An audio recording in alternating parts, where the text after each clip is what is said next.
Let's take a look at other issues on this day. Now, the management of the Apo Legislators' Quarters of the National Assembly Mosque has disengaged the services of Imam Nur Khalid, who was earlier suspended for alleged inciting sermon. A letter of disengagement signed by the chairman, Mosque Committee, Saidu Muhammad Ansaro, said that the action was occasioned by the non-remorseful attitude the Imam exhibited following his suspension on the 2nd of April this year. The committee regretted the Imam's media reaction, which it said did not reflect the consequences of his action, which it noted could be taken advantage of by mischief makers and those responsible for the security challenges of the country for their devilish agendas. Now, while explaining that decision, the decision is informed by the committee's obsession to promote peace in the country, and that the management regretted that it had no other option than to disengage the cleric, since that they were convinced that he had no intention of changing the mode of his sermon in the course of the Friday prayers. Now, Ansado, who noted that the cleric incited the electorate not to vote in 2023 general election despite the danger to Nigeria and its people, however, thanked the Imam for his 15-year service to the mosque and wished him well in his future endeavors. Let's take a look at excerpts from the statement of Imam Khalid, and then shortly we'll be back to talk about this. Please stay. Nigeria is facing a very serious challenge. Everything is not working well. People are dying. Our roads are not secure. Most of the parts of the country is not secure. And the government is always telling us what we don't understand, that they are doing their best. And we deserve more than that, their best. That's what I always say. Yes, you said you are doing your best, but we as citizens are saying that we deserve more than that, your best, because we want a secured Nigeria. And what you are now telling us that your concern is all about 2023 election. And what I'm advising the citizens to do is to send a message that yes, we are going to vote in 2023, but under condition that there must be security in Nigeria. All right, well, that was a remark that led to the suspension and the eventual disengagement of Sheikh Imam, Sheikh Nuru Khalid. Now in the studio to talk about this is Ahmed Muazu, a media analyst who joined us to talk about this. Thank you for joining us on Daybreak this morning. Thank you. Ahmed, you're welcome to the studio. Well, first, let's get your reaction to this whole thing. I mean, it's now a controversial matter, isn't it? Yeah, it has become a controversial matter actually, but my reaction was when I saw the letter of suspension first, I thought the committee has pushed harder than they are supposed to. I think there are ways that they could have cautioned him. In fact, even Dan Sado has said that he has one-on-one talked to him on the issues. But I think it's a matter that they can sit on the committee level instead of on a personal level and discuss so that they will know how and the type of messages that he is supposed to be passing. That's one. The second reaction that I saw I saw it trending online, and I think that, oh, this people have now given him a prominence, like a more cheap publicity, because without that, their reaction, it couldn't have blown to that level. So I think that's basically what's my personal opinion about that. But you know, I mean, he has been gathering momentum online, you know, not just because of, you know, what just happened. We've seen several interviews with even international media organizations with him, basically because he has been very vocal with, you know, the issues that are happening in the country and as it affects, you know, the welfare of the people. So in any case, is this discussion by the committee or the suspension, is it even warranted? Is it even called for? I mean, is there any need for that? I mean, he's just saying or re-echoing what literally every Nigerian is talking about, you know, not just ordinary citizens, politicians across board. People are all, saying one thing or the other because literally, people are tired, isn't it? Yeah, I think there's even no need of the suspension in the first place. The committee, that's why I said they have pushed a little hard, because I believe if somebody is working under you and he has done something that's not correct or that's wrong, there are rules of engagement. There are things that you are supposed to do first before even suspending him. Yes, he has done something. He has went to public and he has used the pulpit to advise people on the security situation, their options on all the situation that they think, if I may quote him, that it should be an option that they should give the politicians, since it's time for politics, okay, secure our lives, give us security, then we go out and vote. I don't think it's a situation whereby I will go out and vote and I know that, okay, I'm traveling from here to, let's say, Zamfara, to go out and vote. Most people do that. They go out and vote. They travel outside the states that they are, most of the people, to go back to their home state and vote. Then you will imagine going along the road, you've been kidnapped, maimed, or killed along that line. Why will you even bother going to risk your life and go and vote? So I think that's a condition that he said, okay, secure us, then we go and vote. Then from the committee's angle, yeah, they think, more especially, I think that is more personal from the chairman of the committee, Dan Sato, because I've known him for quite a while. His own take on how to handle the security situation is, he thinks that the problem is the transgression going on in the land is what is causing these insecurities. And the only solution to that problem is to go back to the Almighty God and pray and then correct our wrongs. Then insecurity will go. That's his own thinking of how to solve this problem. But along the line, if you look at another angle, even in the hadith, the problems that we normally have is people think that only prayers will solve issues. But even in the hadith, the Prophet Muhammad sallallahu alaihi wasallam has told us that you have a camel. You think, okay, let me just leave the camel without tying it and then pray to God to protect it. It's not going to be possible. You have to tie that camel down, then you pray to God to protect your camel. Because if you don't tie it down, where even will you locate it first?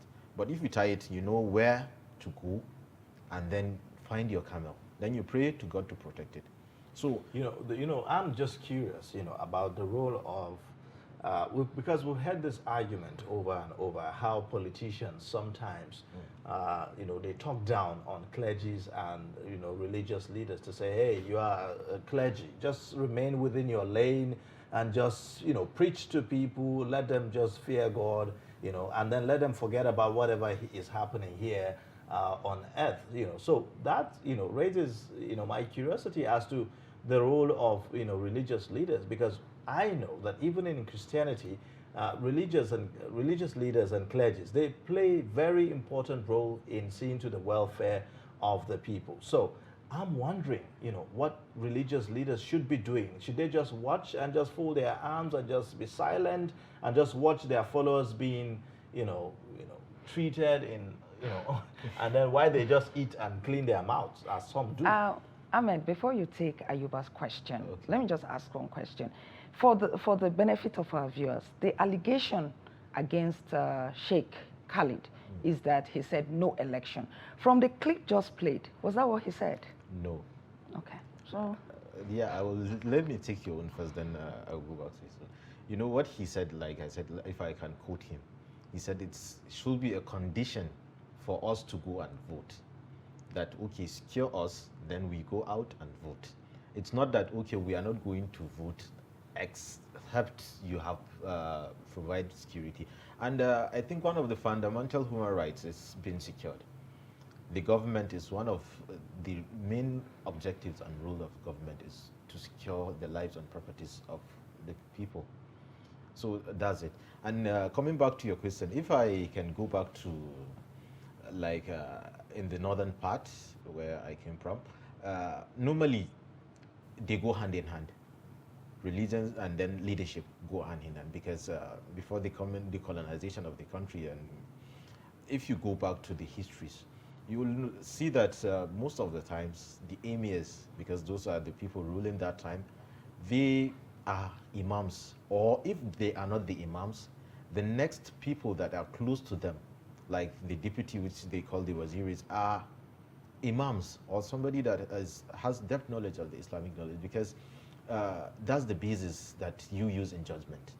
If there's a dispute about land, you go back to the books, what was said and how to solve it. That's how you go about it.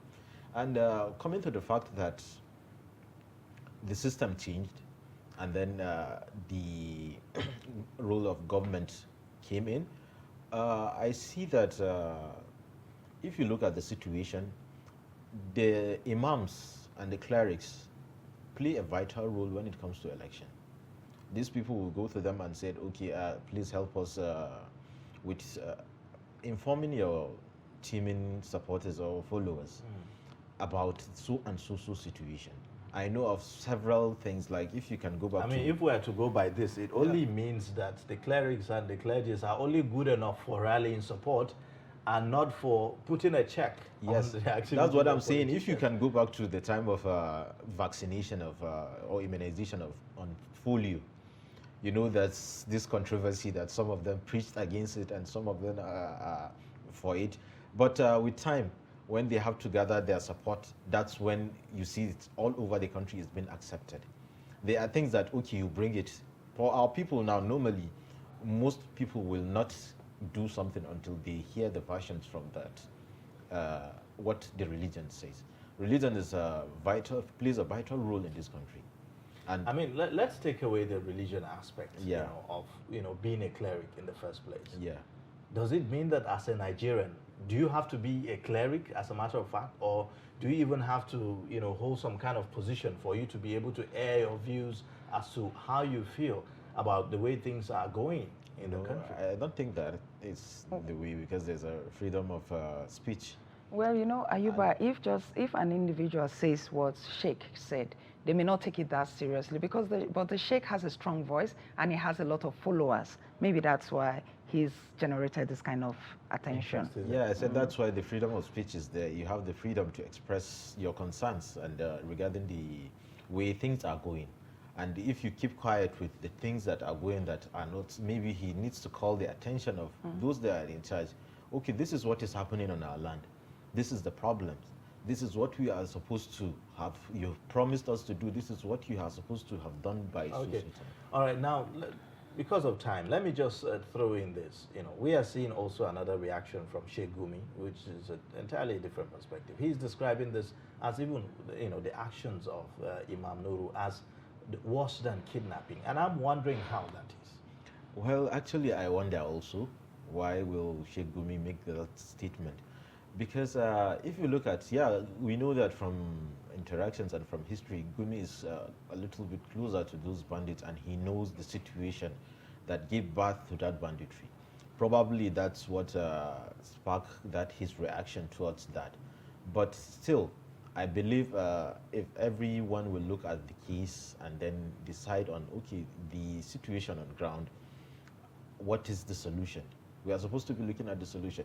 The chairman of the Mosque committee, the former Senator Dansado, he's from a village in Zamfara State, Dansado. They have been ravaged by bandits for more than 10 years. And what is the solution to that? We just have to take a holistic look at the solution to banditry.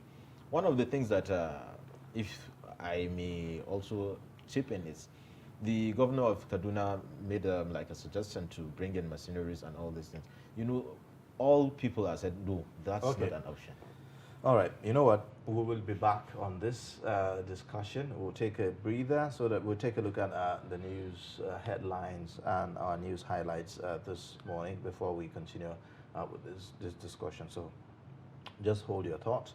We'll take a short breather, and then when we come back, we'll take a new look at the news headlines. Please stay with us. This is Trust TV, documenting the Nigerian story. All right, now let's take a look at the headlines. The first one, ACF warns Buhari, El-Rufai on hiring mercenaries. Bandits abduct 22 persons barely 24 hours after IG's visit. And then bandits again kill son of Zamfara commissioner and 2 others. Now, looking at the news highlights in detail. Now, the Arewa Consultative Forum on Monday in Kaduna cautions the President Muhammadu Buhari-led federal government against the plan by the Kaduna State Governor Malam Nasir El-Rufai after meeting with President Muhammadu Buhari at the villa, where he said that if the federal government fails to address the insecurity problem, governors may bring in foreign mercenaries to end terrorism. However, ACF Secretary General Malam Murtala Aliyu in Kaduna on Monday, in a statement, kicked against such a plan.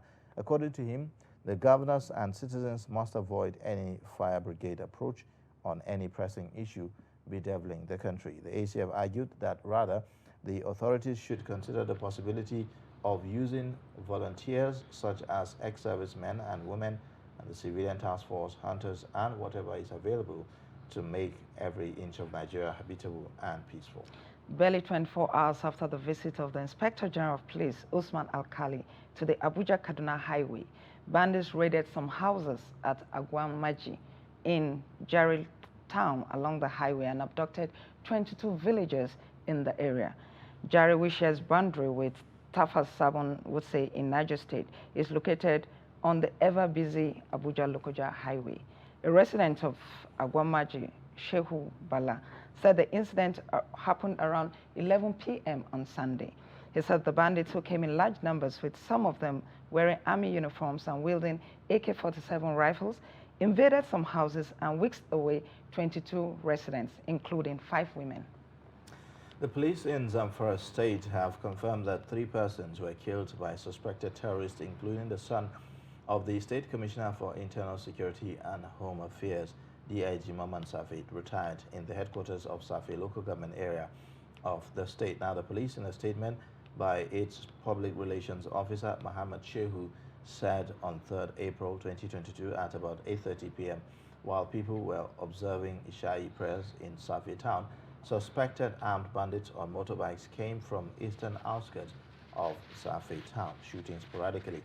Now, a joint police and other security operatives mobilized to the scene and engaged the assailants in a gun battle that forced them to retreat to the bush. It, however, said that 3 persons, including the son of the Commissioner for Internal Security and Home Affairs, retired DIG Mamman Safi, were shot dead by the bandits while scampering for their lives.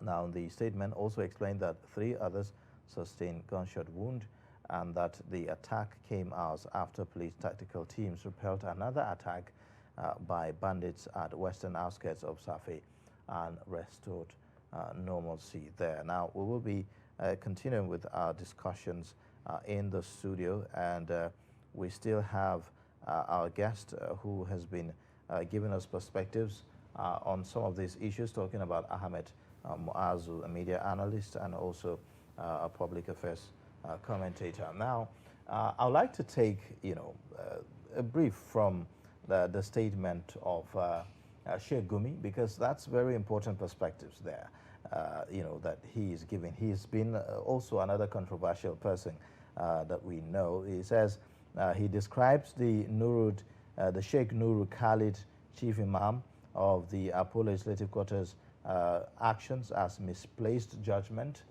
which is worse than kidnapping. Now, the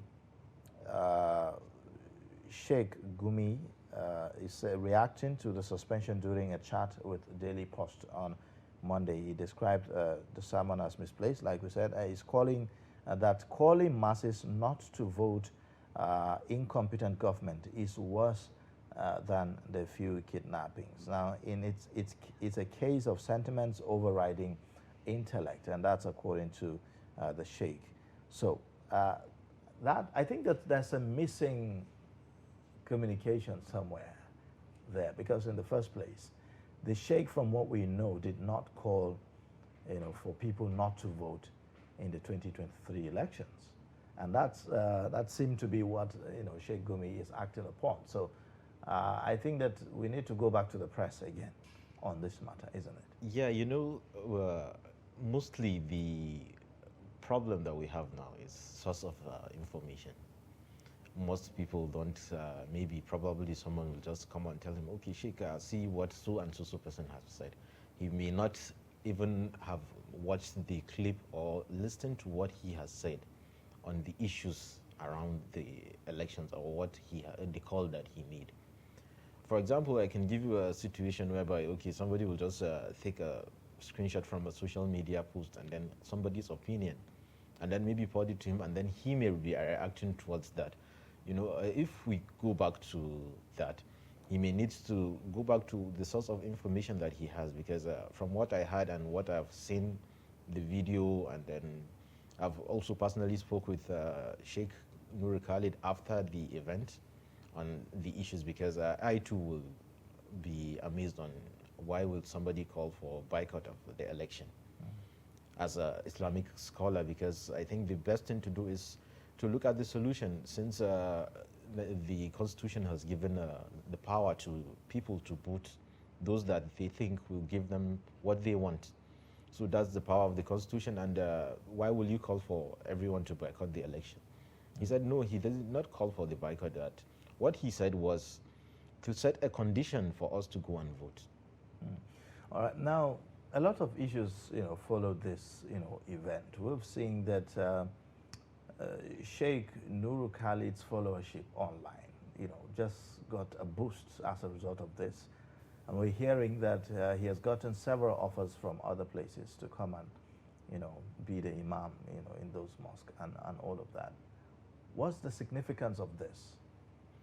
Well, you see, one that regarding, that's why I said, on my opinion, I said, okay, look, this thing that has blown now, it's given him the publicity and the backing that he said something that if any sensible person that will look at the statement that he made, he may align with him on what he said. The situation is getting worse. From the news now, everything that you look, you'll see bandits every now and then. I think you won't take a 3-day break without seeing bandits have done something somewhere in a place in this country. And the situation is calling for action. Yeah, it calls for action, and the election is around the corner.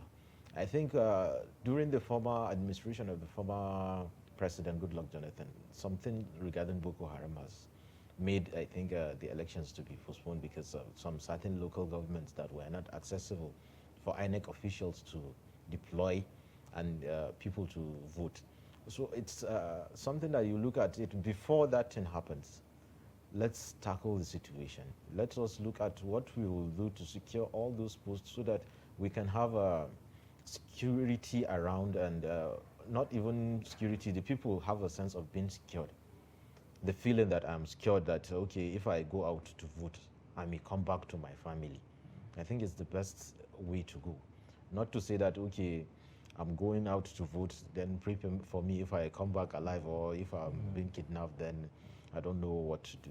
So that's just, I think, what's happening.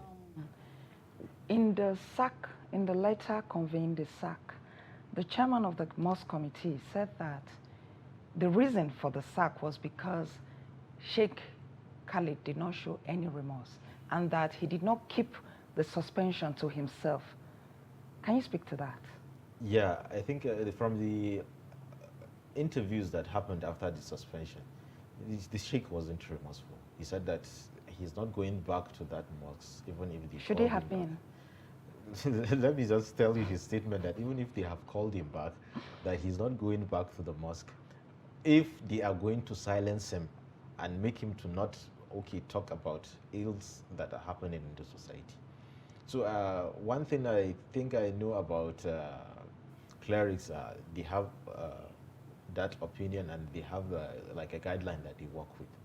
If it's not a do or die affair, if you can't allow me to express what I think is the right thing, then I don't think I can go back to staying with, to continuing with that, being the imam. And for the records, I think the letter he said that was sent, he rejected the letter. He has not accepted the letter. That there are some statements there that did not sit well with him, so he's not going to accept that letter. So you see, if you look at the situations, I think it's something that maybe that needs for them to sit and discuss. Okay, these are the things that we don't want you to be preaching about. Which now, if you look at this, do you think that there are lessons here for other clergies, who, in most cases, we don't get to hear about them until when elections are around the corner, and then we hear them very vocal, supporting, being partisan and all of that. So, what are the lessons here? Well, I believe that, everybody has his own way of thinking. Some think that, okay, since you are a clergy, you should stay on your lane. Don't interfere, don't come into politics. If you want to come into politics, then go and buy a form and then contest. Some are the opinion of, okay, then you are the clerics, you know more about life and what God has ordained, what God has said in his scriptures. Then guide us on what to do. Then that's where the political interest comes in. So it's a situation whereby the clerics need to learn one or two things about that. If you are going to interfere with politics, if you are going to get into politics, you need to bear the consequences. Which I think if you have watched the clip of even Sheikh Khalid, he said that he's ready to bear the consequences of what he said.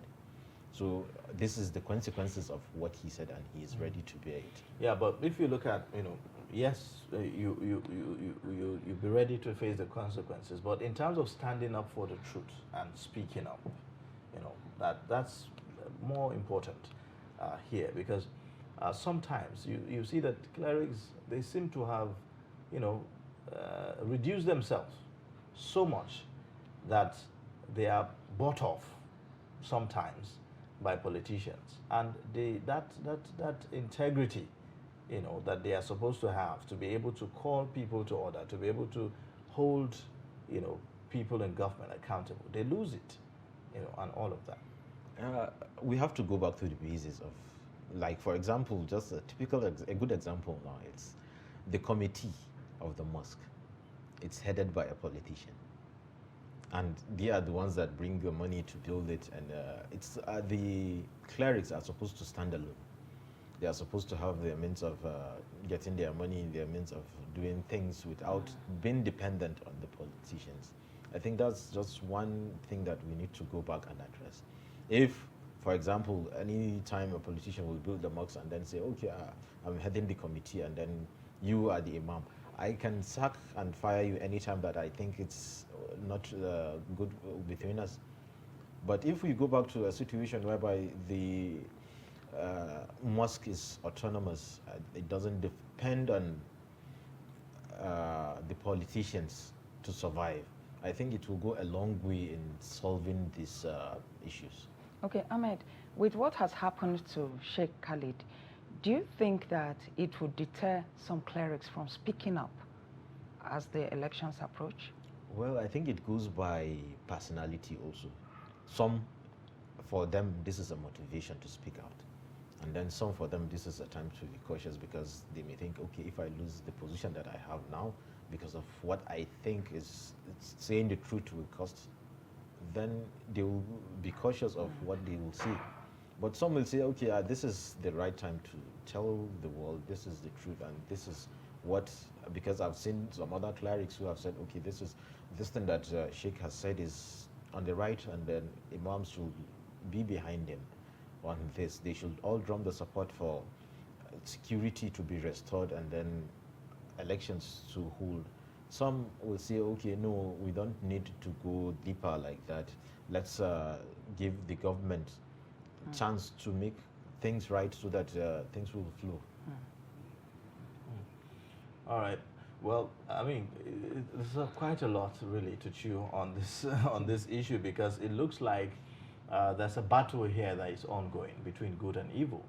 If you look at the passing of Sheikh Gumi, he seemed to have garnered support, across faiths, not just, in the Muslim faith. And that means a lot, isn't it, for Nigerians to agree and be united, in support of a person who they believe is speaking out their minds, you know.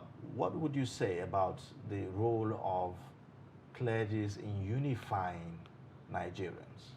I think when you speak, there's a language that I think we believe justice has. Justice has no religion, and even in Islam, if you look at it, even in Christianity, if you look at it, if you are just, you don't need to say, okay, this is my religion. People will follow you automatically. If you will do justice to everyone, it's like in human nature that if you are justice, even to animals, if you are justice, you are just, if there's justice everywhere, people will follow you automatically. And what he has, like Sheikh Nuri Khalid said, and the support, it's like a unifying factor that unites Nigerians. Okay, they know that this banditry, this thing, it affects not a specific religion or specific culture or tribe. It affects everyone, because if you go back to the manifest on the train, there are various people from various parts of the country, various religion, that it affects them. People that have been kidnapped, they are not separated by religion or by tribe. So it's something that affects everyone. The insecurity affects everyone, and I think that's why everyone will support that, to see that, okay, it's security has been restored. Because if, for example, you have a relative that's passed through the Kaduna Abuja train expressway or the train, you will not be at ease. You may be calling him to know, okay, what's the fate of how has he been secured at all this thing. So the whole situation is about humanity, because even the two religions, I think, they put humanity first. So that's the basis of, I think, what make everyone is supporting the call for security to be restored in the country. With what has happened now, with the support Sheikh Khalid has received, do you think that the mosque committee is going to have a rethink? I doubt, honestly, because from what they said on the letter and from what I learned, he has gotten another offer from not one, not two, several offers from various other committees from the mosque to come and lead if he is not going back to that. So I think it's going to be very hard for them to take everything, because like I told you, the approach, two approaches that they would have. Sheikh Nuri's approach is to call for the people in charge to take action. The mosque committee approach is for us to go back and then pray and stop transgression around in the land.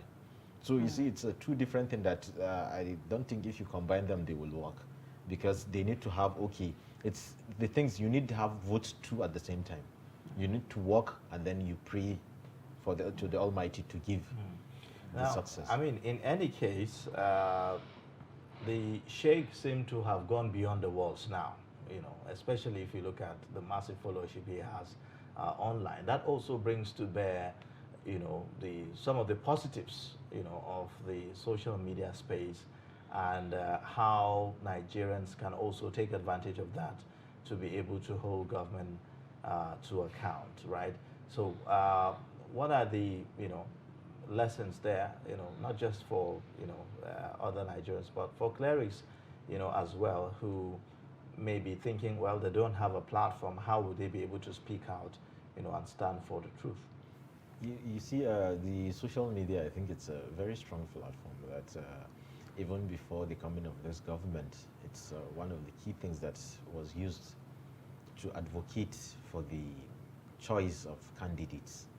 Because if you go back to the 2015 elections, the social media plays a very vital role on informing decisions, the decisions that voters took. The role that every cleric thinks should think about using the social media, it's a platform that's globally very strong, and even in Nigeria, with the recent regulations, the Twitter ban and all those stuffs, if you look at it, the government know how strong it is, and they are using it to their advantage. So the clerics also, like even Sheikh's popularity has risen. Look, I think I took a look at the disparity between the followership before this issue and then after. Normally, I think his live transmission got less than 1,000 live views when it's going. But during the last summer, it has tripled. People are now following him, and the comments, if you look at other platforms, the news international media that are using the story, it has given him a prominence that people are now aware of what he has said and the situation that warrants what the suspension is given. And they are standing for justice also. People are backing him because they believe that he is not being treated fairly. And that's why if you are using the social media, you have to be cautious of what you do. The truth will always stand, and then people from their sentiments know, okay, there's always narratives between the social media, what is happening, and then the truth. So if people find out, okay, this is the truth, I believe even everyone will back the truth. All right. Well, at this point, we'll have to thank you so much for coming and sharing your perspectives with us. We look forward to having you again. Thank you very much.